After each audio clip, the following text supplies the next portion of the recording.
Battle through the winds की और एक नई वीडियो में आपका स्वागत है। लास्ट एपिसोड में हमने देखा था हमारा जो जियान था वो आराम से अपना जो ट्रीटमेंट होता है वो कर देता है उसके पिताजी का, यूरो के पिताजी का। और वो भी बहुत ही ज़्यादा खुश हो जाते हैं क्योंकि बहुत ही टाइम से वो वहाँ पे पैरालाइज होकर पड़े हुए थे। वो जो लड़की रहती है यूरो, वो भी बहुत ही ज़्यादा खुश हो जाती है और बिना कुछ सोचे समझे उसके पिताजी को जाके पकड़ के रोने लगती है। भूल जाती है कि जियान यहाँ पे अभी बैठा है। हालांकि ये भी सही है कि इतने दिनों से उसके पिताजी बहुत ही ज़्यादा बीमार थे, तो इसलिए वो थोड़ी सी इमोशनल हो गई थी।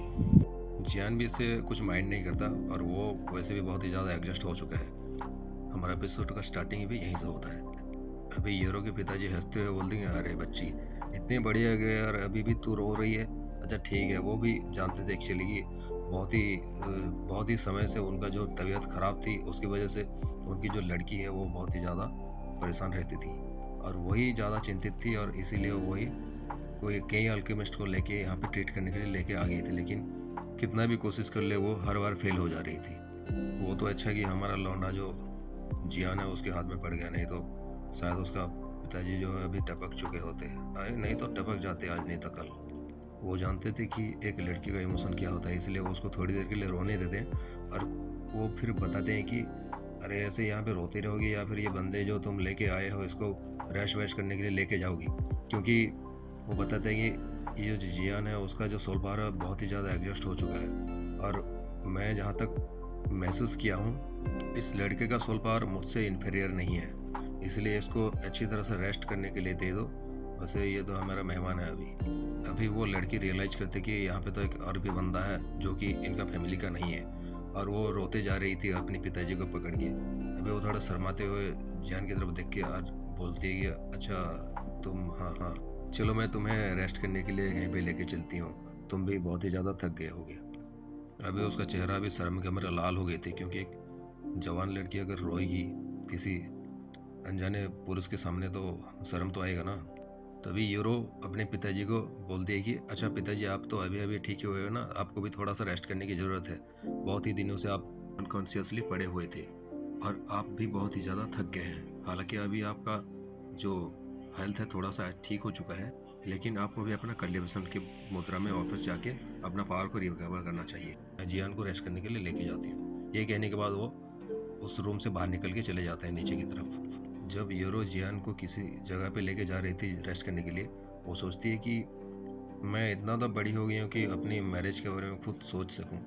ये तो मेरे पिताजी की तबीयत की वजह से थी, क्योंकि मैं उनकी वजह से ज़्यादा परेशान रहती थी, इसलिए मैं अपनी मैरिज के बारे में भूल गई थी। और ये जो बंदा मेरे सामने है अभी, जियान नाम का, ये एक 3 स्टार फाइटिंग एम्पर है, मतलब एक 3 स्टार डोडी है और एक फर्स्ट ग्रेड एम्पर लेवल का अल्केमिस्ट भी है। इतना अच्छा टैलेंटेड बंदा कहाँ पे मिलता है क्या। बेसिकली बोले तो वो लड़की जियान की तरफ पूरी तरह से अट्रैक्टेड हो चुकी थी और वो मन ही मन में सोच रही थी कि ये बंदा अगर मिल जाए तो, मैं सोच रही हूँ कि इतना टैलेंटेड बंदा बहुत ही नसीब से मिलता है और अभी मेरे हाथ में आया तो उसके मन में कुछ कुछ होने लगता। तभी ये सोचते सोचते वो एक बड़ी सी रूम की तरफ आ जाते हैं। उसी रूम के सामने जियान को छोड़ते हुए बोलती है कि अच्छा तुम ठीक तरह से रेस्ट कर लो, डिनर के टाइम मैं तुम्हें बुला लूँगी और अभी तुम्हें कोई डिस्टर्ब नहीं करेगा, यहाँ पे मैं बोल दूँगी सभी को। तभी जियान एक नॉड के साथ उसी रूम के अंदर घुस जाता है। देखता है कि अच्छा सा स्पेस है वहाँ पे, बीच में एक बेड अच्छा सा पड़ा हुआ है। अभी उसको सोचने के लिए ज़्यादा कुछ नहीं था क्योंकि बहुत ही दिनों से उसने रेस्ट नहीं किया। उसकी फिजिकल बॉडी को भी रेस्ट चाहिए और उसका सोल पावर भी बहुत ही ज़्यादा एग्जॉस्ट हो चुका है। तो वो बिना कुछ सोचे समझे वहाँ पे ऐसे गिर जाता है जैसे नारियल के पेड़ को नीचे से काट देने से गिरता है। ऐसे ही वो सो जाता है और कब सुबह हो जाता है पता भी नहीं चलता। अभी ऐसा लगता है कि वो पूरी तरह से नोबिता बन गया था कुछ देर पहले। बाय द वे ये अच्छा है कि उसके पास डोरेमोन नहीं है, नहीं तो वो भी यूजलेस बन जाता नोबिता की तरह। जब सूरज का पहली किरण उसके विंडो से उसके पास पहुंच गया था, तभी वो उठ के वहाँ पे थोड़ा सा स्ट्रेचिंग वेचिंग कर लेता है, एक्सरसाइज वगैरह कर लेता है और सोचता है कि अच्छा ठीक है आज तो नया दिन शुरू हो गया है, सब काम भी ख़त्म हो गया है, अभी ज़्यादा रिस्क लेना नहीं है, थोड़ा सा रिट्रीट में चले जाना है अभी। ये सोचने के बाद वो फ्रेश होके बाहर निकल के हॉल की तरफ जाने लगता है जहाँ पे यू फैमिली का सभी मेंबर्स बैठे हुए थे। अभी तभी हमें वहाँ पे हॉल का सीन दिखाया जाता है जहाँ पे एक शॉर्ट छोटा आदमी जो कि थोड़ा सा बौना रहता है, वहाँ पे घुटनों में आके यूरो के पिताजी से माफ़ी मांग रहा होता है। बोलता है कि महाराज हमें माफ़ कर दीजिए, ये सब जो चीज़ें हैं ये जो थर्ड एल्डर है उन्हीं ने लाने के लिए हमें बोला था, इसलिए हमने लाया था। तभी वो किंग जो थे वो बोलते कि थर्ड एल्डर ये क्या बोल रहे हैं, क्या आपको पता नहीं है ये चीज़ें लाना यहाँ पे गलत है? तभी वो थर्ड एल्डर अपना गलती मानते हुए बोलता है कि अच्छा महाराज हमें माफ़ कर दीजिए, हमें हमारे वजह से यहाँ पे गलती हो गई थोड़ा सा। अभी हमें क्लियरली पता नहीं है वो कुछ गलती किया है शायद, और वहाँ पे उसके खिलाफ कुछ एविडेंस मिल गया है, इसलिए उनसे अभी अपना गलती को स्वीकार कर रहा है। तभी किंग बोलते हैं थर्ड एल्डर से कि मैं कुछ सालों से बहुत ही ज़्यादा बीमार था, इसलिए तुम मेरे पीठ पीछे बहुत ही ज़्यादा गलत गलत काम कर रहे हो ना। चलो देखते हैं आगे तुम इन फ्यूचर क्या क्या अच्छे काम करते हो, हम देखते हैं, क्योंकि हम तो अभी ठीक हो गए हैं ना, हम देखेंगे अभी। वो एग्जैक्टली तो पता नहीं, लेकिन शायद वो जो थर्ड एल्डर रहता है वो सोचता है कि किंग यहाँ पे हैं वो मरने वाले हैं बहुत ही जल्दी, इसीलिए वो अपने आप ही ओवरटेक करने के लिए वहाँ पे तैयार हो गया था और किसी की बात भी नहीं सुन रहा था शायद। अभी जब किंग पूरी तरह से ठीक हो चुके हैं, वो उसका पोल खुल गया है। तभी वो किंग बोलते हैं कि जैसे कि मैं अपना डिजीज से पूरी तरह से ठीक हो चुका हूँ, अभी वक्त आ गया है कि मैं पूरी तरह से अपना यू फैमिली को फिर से पूरी टॉप में ले जाने की कोशिश करूँगा, और ये भी कोशिश रहेगा कि हमारा जो ग्लोरी पहले था वही ग्लोरी आगे भी बना रहे। यही कहने के बाद अपना जो 5 स्टार डोडी का पीक लेवल का स्ट्रेंथ को वो रिलीज कर देते हैं। जब वो अपना स्ट्रेंथ को रिलीज करते हैं, चारों तरफ जितने भी बंदे बैठे हुए थे, या फिर वो थर्ड एल्डर हो या फिर कोई भी वहाँ पे मेंबर था, सभी के ऊपर एक प्रेशर आने लगता है और वो वहाँ पे बहुत ही प्रेशराइज फील करते हैं। अभी सब लोग समझ जाते हैं कि कोई भी बंदा यहाँ पे जो उनका फैमिली मेम्बर है या फिर कोई भी एल्डर हो या कुछ भी हो, उनके खिलाफ नहीं जा सकता, क्योंकि वो बहुत ही ज़्यादा पावरफुल है। अभी कुछ बंदों को ऑर्डर करते हैं कि तुम सब आओ और इस बंदे को थर्ड एल्डर को लेके जाओ, और क्लैन के रूल्स के हिसाब से जो भी यहाँ पे इसका पनिशमेंट वगैरह इसको देने की तैयारी करो, ये यही डिजर्व करता है। कोई भी अगर गलत काम करेगा तो उसको सज़ा मिलेगा यहाँ पे। लेकिन फिर भी कुछ लोग ऐसे थे जो कि राजा के इस डिसीजन से थोड़ा सा नाखुश थे, क्योंकि ऐसे अगर चलता रहा, अगर कोई अगर बंदा ख़राब काम करेगा और उसको ऐसे पनिशमेंट देते रहेंगे तो अपना जो क्लैन का जो पावर है थोड़ा थोड़ा करके गिरने लगेगा। तभी वहाँ पे हमारा हीरो जियान भी पहुँच जाता है, और जब जियान को राजा देखते हैं, जो किंग देखते हैं, तो बोलते हैं कि अरे छोटे दोस्त मेरे, तुम पहुँच गए इधर, अच्छा आ जाओ। तो कैसा रहा तुम्हारा रेस्ट वगैरह, तुम ठीक से रेस्ट कर लिए ना?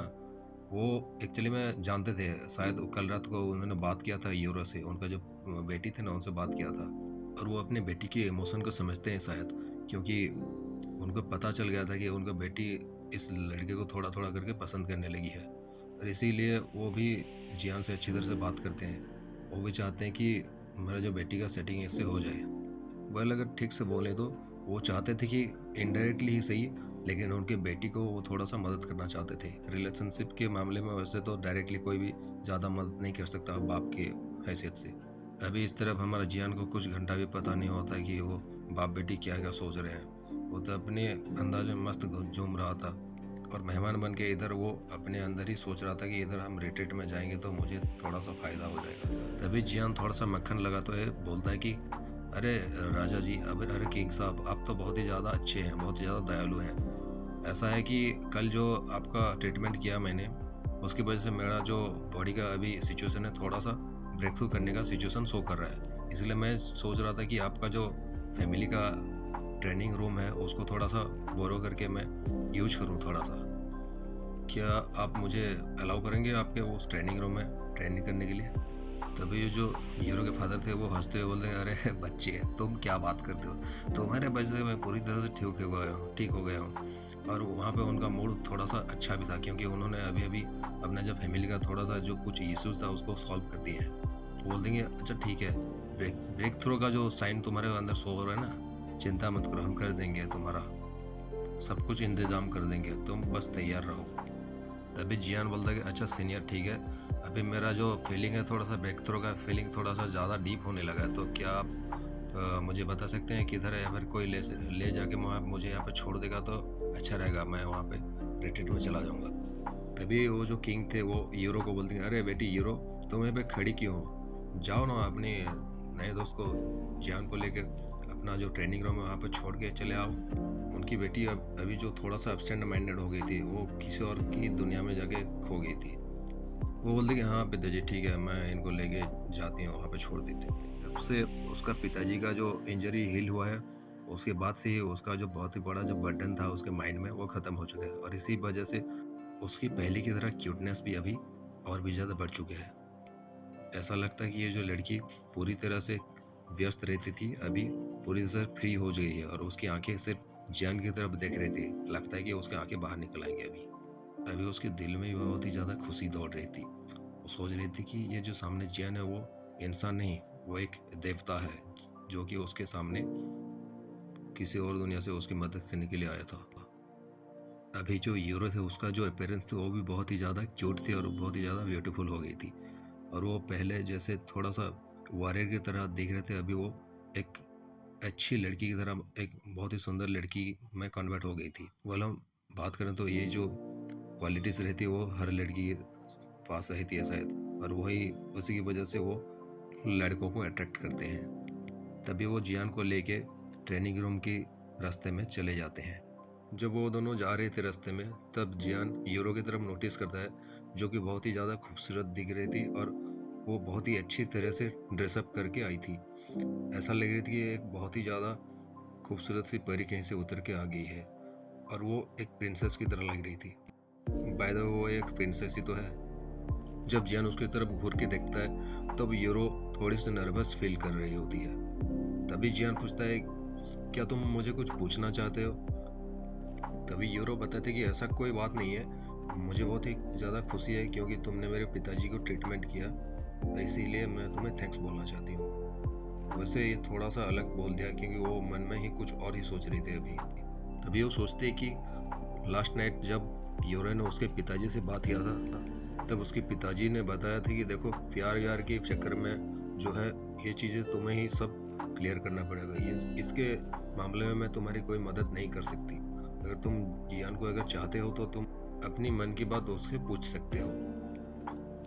उसके पिताजी के हिसाब से जियान बहुत ही ज़्यादा टैलेंटेड पर्सन है, क्योंकि इतने कम एज में इतना ज़्यादा अचीव करना किसी की बस की बात नहीं रहता। मतलब बहुत ही कम लोगों के पास ये एबिलिटीज़ रहती है। एक 3 स्टार डूडी का पावर हाउस और एक फर्स्ट ग्रेड एम्पर लेवल का अल्केमिस्ट, ये कोई नॉर्मल बंदा अचीव नहीं कर सकता। हम बात करें अगर एक डूडी 3 स्टार डूडी का, तो वो एक नॉर्मल बंदा भी अचीव कर सकता है, लेकिन इतना यंग एज में भी वो भी अचीव करने में बहुत ही ज़्यादा मुश्किल होगी उसको। वो भी जानते थे कि जियान का जो फ्यूचर होगा वो बहुत ही ज़्यादा ब्राइट होने वाला है, और वो ये भी चाहते थे कि अगर उनका बेटी इस लड़के को चूज़ करती तो इससे कोई नुकसान नहीं है। लेकिन यार इन लोगों को अभी पता ही नहीं है कि जियान की दो बीवियाँ हैं और वो अपने बाल बच्चे के साथ खुशी से रह रहा था द्वीकी कंटेनर में। बात बस ये है कि ये अभी साथ में नहीं है। अगर इस बूढ़े को और इसकी बेटी को पता चलेगा ये तो कहीं पे जाके सर मार के ये लोग यहीं पे ही मर जाएंगे साथ लगता है। और जियान भी ये सब उसके माइंड में नहीं चल रहा था, क्योंकि उसके माइंड में कुछ ही और चल रहा था। वो चाहता था कि वो अपना जो काम है उनको ख़त्म करके अपना जो जियो क्लैन है उसको ढूंढे जाके, और भी बहुत कुछ काम है उनके पास। तो ये सोचने का उसको वक्त ही नहीं है कि कोई मेरे बारे में क्या सोच रहा है। यूरो जितना ज़्यादा इन सभी बातों के बारे में सोच रही थी, उसका जो अट्रैक्शन है जियान के प्रति वो और भी ज़्यादा बढ़ते ही जा रही थी, और उसका गाल थोड़ी थोड़ी करके और भी ज़्यादा लाल होते जा रहा, और वो धीरे धीरे बहुत ही ज़्यादा शर्म महसूस कर रही थी। अभी वो मन में मन मुस्कुरा रही होती है। जियान उसके तरफ देख के थोड़ा सा कन्फ्यूजन में आ जाता है, यार ये लड़की क्या सोच रही है मन में पता नहीं, कब से कुछ सोचे जा रही है, बताती भी नहीं। खैर हमारा क्या इनसे लेना देना है, हम तो अभी अपना सोल पावर बढ़ाएंगे और सिस्टम को फाड़ देंगे। अगर यूरो के पिताजी इधर उधर का बात किया तो उसको भी फाड़ देंगे। यूरो बोलती कि हम अभी पहुंचने ही वाले हैं उस रूम की तरफ, और वो बताती कि आज सुबह मैं गया था आपके साथ जो लड़की थी किंग युआन, उसको देखने के लिए। वो एक रूम में है और रेस्ट कर रही है। उसका जो सोल पावर है पूरी तरह से एग्जॉस्ट हो चुकी है, और वो अगर कुछ दिन के लिए रेस्ट करेगी तो उसका सोल पावर रिकवर हो जाएगा और वो अच्छी तरह से उठ जाएगी। जब तुम अपने कल्टिवेशन में रहोगे तो मैं उसका ख्याल रखूंगी, तुम चिंता मत करना। और अभी वो दोनों जिस रास्ते पे जा रहे थे वो धीरे धीरे रास्ता भी थोड़ा सा क्वाइट होते जा रही थी, और यूरो भी अपना जो बात करने का सब्जेक्ट को थोड़ी थोड़ी करके चेंज करते जा रही थी, क्योंकि वो नहीं चाहती थी कि जियान उसकी वजह से एम्बरेस फील करे और उसके साथ अनकम्फर्टेबल फील करे। तब जियान बोलता है कि अगर ये बात है तो मैं तुम्हें थैंक यू बोलना चाहूँगी, और ये कह के वो सामने एक स्टोन गेट रहता है उसको खोलने लगता है, जैसे यूरो बताती है। ये खोलने के बाद यूरो को तरफ हाथ वाइप करके बोलते हैं कि ठीक है, मैं अभी कल्टीवेशन में जा रहा हूँ, तो मैं अपना ध्यान रखना, और जो किंग युआन है उसको भी थोड़ा सा ध्यान रखना। ये कहते ही वो अपना बड़ा सा स्टेप उस रूम के अंदर ले लेता है। तभी यूरो पीछे से अपनी हिम्मत जैसे तैसे करके जुटा के जियान को पूछते कि हे जियान सुनो, क्या वो लड़की तुम्हारा वाइफ है? वो ये फील नहीं करती है कि वो जिस लड़के से मिली है और जिस लड़के की वजह से उसका दिल बहुत ही खुशी से झूम रही है, वो किसी और का हस्बैंड होगा। हालांकि वो ये भी जानती थी कि ये जो जोड़ी है वो ऊपर से बन के आती है, मतलब हेवन में बनती है। बहुत देर से कोशिश करने के बाद जैसे तैसे करके हिम्मत जुटा के जियान को वो ये बात पूछ ही लेता है। तभी जियान सुनता है ये बात, और वो जो कि उसके रूम के अंदर पूरी तरह से जा चुका था, उसके अंदर से एक काम सा वॉइस बाहर निकलता है और बोलता है कि नहीं, वो मेरा वाइफ नहीं, वो मेरा बहन है, वो मेरा लिटिल सिस्टर है। उसको ये सब पता नहीं होता कि यूरो क्या सोच रहे हैं अपने मन में। वो सिर्फ इतना सोच रहा होता है कि शायद ये लड़की बहुत ही ज़्यादा खुश है क्योंकि उसके पिताजी को मैंने कल ट्रीट किया, इसलिए ये सब पूछ रही है। जब यूरो ये बात सुनती है तो उसके दिल में और भी भावनाएं जागने लगती है। वो सोचता है कि पहले सोच रहा था कि ये अब गिव अप कर देगा जियान के ऊपर से, लेकिन जब ये आंसर सुनता है कि वो अपना इसका सिस्टर है, तब उसके दिल में और भी ज़्यादा कुछ ख्यालें आने लगती है। उसकी आंखें अभी और थोड़ी ज़्यादा साइन करने लगी थी। तभी यूरो मन में ही कहती है कि जियान, मैं पहले ही ये डिसीजन बना चुकी थी कि मैं अगर मेरा फादर का ट्रीटमेंट कर देती हूँ अच्छी तरह से और वो ट्रीट हो जाते हैं, मैं तुमसे शादी कर लूँगी। यार एक्चुअली में ये लड़की पहले से ही जियान को पसंद करने लगी थी, लेकिन वो उसके पिताजी की वजह से थोड़ा सा वरिड थी। और अभी जब जियान की आंसर उसको मिला तो वो मन ही मन में सोच रही है कि चाहे कुछ भी हो जाए, ये जो जियान है इसको मैं शादी करूँगी। हालांकि मेरे भी बहुत कुछ इच्छाएं हैं, फ्यूचर में क्या होगा हम मुझे तो वो पता नहीं है, लेकिन जो भी हो इन फ्यूचर मैं जियान के ऊपर ही डिपेंड करने वाली हूँ। जियान, आज से तुम मेरे होगे, मैं तुम्हें छोड़ के अभी कहीं नहीं जाऊँगी और तुम्हें भी मुझे छोड़ के कहीं नहीं जाना होगा। उसके बाद बोलता है कि थैंक यू जियान, क्योंकि तुम्हारी इस आंसर की वजह से मैं अपना डिसीजन पे पहुंच चुकी हूँ, और जो डिसीजन मैंने पहले से लिया था वो सही साबित हुआ। अगर ये बात जियान को भी पता चलता तो वो शायद यहाँ पे अपना सर को पकड़ के रोने लगता। यार मैं यहाँ पे कहाँ फंस गया, क्या मेरा 2 बीवियाँ कम हैं?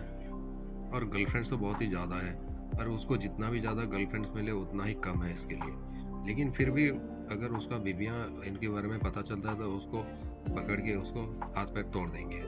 चलो देखते हैं कब पता चलेगा ये सब बातें यूरो को जियान के बारे में, और तब तक शायद देर ना हो गया हो और उसका दिल टूट ना जाए। चाहे जो भी हो, हमारा जो जियान था उसको ये प्रिंसेस जो भी सोच रही है इसके बारे में थोड़ा सा ही पता नहीं है यार। एक्चुअली में उसका कोई भी गलती नहीं है, वो तो बस यही चाहता कि वो उसके पास जो सोल सोर्स है जिसको इकट्ठा करके लाया है उस ब्लैक कलर के आदमी से, उसको जाके ऑब्जर्व करे और उसका सोल पावर को ब्रेक थ्रू करवाए। और हमें भी ये पता है कि जियान थोड़ा सा इनोसेंट है यहाँ पे, और हमें ये भी समझना होगा कि जियान अभी पावर की भूखा है, ना कि प्यार का। बाय द वे, जितना भी प्यार का बातें करना था कर लिए, यूरो का मन के अंदर भी थोड़ा सा हलचल हो रहा है अभी। तो नेक्स्ट एपिसोड में हम देखते हैं कि कैसे ये सोल पावर को अच्छी तरह से एब्जॉर्ब करता है, और उसकी वजह से उसका जो और एक क्लोन बनने वाला है, एक सोल क्लोन, कल हम देखेंगे नेक्स्ट एपिसोड में। बहुत ही ज़्यादा मजा आएगा उस एपिसोड में, और ये देखने के लिए आप सबको वेट करना पड़ेगा। ये सब जानने के लिए विंटेज वर्ल्ड में अपना प्रेजेंस को बनाए रखिए। मिलते हैं कल के एक इंटरेस्टिंग सा एपिसोड में, तब तक के लिए बाय एंड सी यू।